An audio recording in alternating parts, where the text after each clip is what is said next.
एकीकडे राज ठाकरे सभा घेणार असल्याचं कळतंय तर दुसरीकडे सभांमध्ये धमक्या दिल्या जातात असंही कळतंय। माझं काम कर नाही तर बघून घेईन अशी अजित पवार जाहीर धमकी देत आहेत। हा आरोप संजय राऊत यांनी केलाय। मी सत्तेचा कधीही गैरवापर केला नाही, याशिवाय कुणालाही ब्लॅकमेल केलं नाही, हे प्रत्युत्तर मात्र यावर अजित पवार यांनी दिलंय। जाहीरपणे धमक्या देतात गावागावातल्या लोकांना,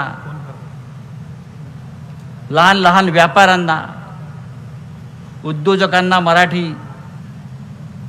काय सांगतात? माझं काम कर नाहीतर बघून घेईन। तुम्ही काय बघून घेणार?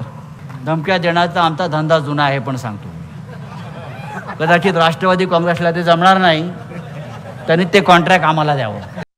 माझ्याही ताब्यामध्ये केंद्राची सत्ता होती, राज्याची सत्ता होती, जिल्ह्याची सत्ता होती, तालुक्याची सत्ता होती, गावची सत्ता होती, पण मी त्या सत्तेचा माज येऊन दिला नाही। ब्लॅकमेलिंग करण्याचं काम मी त्या ठिकाणी कधी केलं नाही, परंतु आता काही जण करताय।